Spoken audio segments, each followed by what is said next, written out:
So nyaya yeHolengen yakatsviridza nezuro yekutakatsika munhu, and normally if kana zviri zvekunyepa movement inouya yodismissa maallegations acho, but nezuro story iyi vakangoinyarara. Handizivi kuti wai vakanyarara, zvakutongoratidza kuti ndofunga ine kachokwadi mukati, because panapa ndine machatsi ari kubva kugurupu rekukaribha ari panapa, ende kukaribha ka aiwa WhatsApp yenyu inonakidza. Kana paine vanhu vekukaribha ndokumbura kuiswa muWhatsApp mekaribha legends, because munenge munotaurwa nyaya dzinonakidza fani. And Karibha is not that big sterek zvekuti I think kuti vanhu vanotongozivana like any other small city or so inenge irimo muZimbabwe, kuti vanhu vanenge vaine tumaWhatsApp groups kuupdatana. So panapa ndine machats ekukaribha legend. Hanzi mukadzi atsikwa ndewepi adiye zvikanzi mwana wamai Anika anonzi Ashandi wekumahombekombe kuhanzi Implicity. Zvikanzi ngationei pikicha nhaimi. Zvikanzi atsikwa nei? Zvikanzi nemota yaHurungende. Hanzi yaHurungende. Zvikanzi munhu ari kuchipatara akuvara zvakanyanya, face negumbo rakatoiswa makadhi box. Saka zvakutonomalizwa zvekuiswa makadhi box zvezvenai vedu vechimbonyatsondiudzai kuti nyika senyika shuwa card box ndo rakutoacta seplaster sechiko. Vanenge vachisireko kugaidha gumboti risacheke risadiko. Ndozviona pamapictures vanhu vakaiswa makadhi box, but handingatsozivo ndezvechitibatsirewo kuti tinenge zvimboitirwei, but ndofunga zvakutonomalizwa munomu kuiswa makadhi box. But hanzi muri kunzwa ka zvikanzi akwara zvakai, zvikanzi eye kana mwana hanzi haasi kufema zvakanaka. Mwana ndiye anga achinzi mudumbu ka ainzi ane nhumbu munhu uyu kauyu akatsikwa uyu. So ndoguwa rekukaribha iri. Vanhu vekaribha vataiwa isusu regai tinyatsokuunzirei guwa, vatapiwa mascreenshots emugrupu Karibha Legends. Muri kunzwa nyaya yacho kuti munhu haana kufa but akakuvara zvakaipisisa. And then I've got also some other people who are talking. Hanzi hi, I see people blaming ana Malotsi Hulengene kuti vatsika munhu. Maneja wekuwaterfront anova mwana wembinga inonzi T-box ndiye anga achidriver mota taking them back hotel.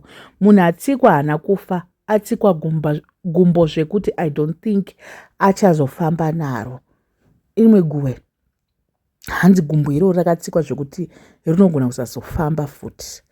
Zvikanzi nemumwe Hulengende akatopefuma zvakanaka, but akazotanga kuimbira vanhu masongs ekudhara apa vanhu vaida ari kupisa like kubhura dance. So pane munhu akazokanda bhodhoro risina kutosvika pastage, iye ndobva akanda mic pasi, ndobva abva pastage ndobva apinda mota nemonya rake ndo rakadhiraivha. Pakuda kurivhesa ndopa vakadhuma that lady akutaurwa pane noise.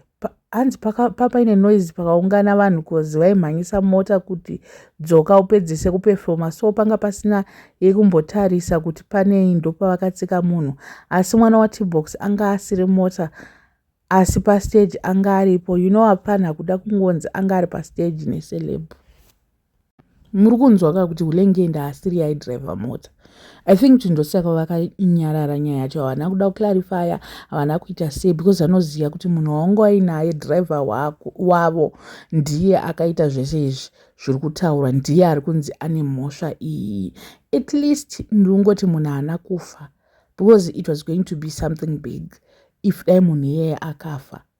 Ameno kuti mwana ari kunzi haasi kufema zvakanaka, uye achasurviva here kana kuti chichaitika. I just hope everything will turn out well and gumbo richafamba richaita sei. Vedu weye hapana chinorwadza chekuti 2026 ndakaenda kushow yaHulengende. Dai ndisina kuenda kushow yaHulengende gumbo rangu dai ndichinaro. Munoziva hapana chinorwadza saizvozvo. Hopefully she's going to recover and be well. Otherwise like kuti mhepo yakasimuka singaite. Iye Hulengende I think kuti kana bhodhoro rakangokandwa zvisina kuti kungoti munhu unongotorawo maprecautions, you don't know if people are going to continue throwing things at you. You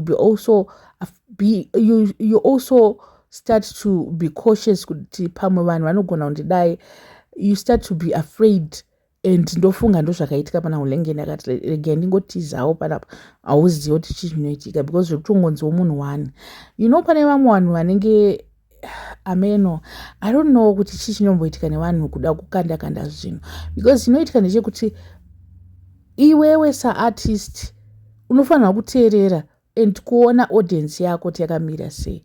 So if kana akadaro, I think you were supposed kuona audience yako kuti audience haicha, it's no longer ngaachiita achichinja masongs because masongs aulengenda anozikamwa kakawanda ndo anenge achida kuperformiwa. Munhu aungamboperform masongs ako a19 chakadaro asingazikamwa o auri kuimba asiri kuzikamwa nevanhu.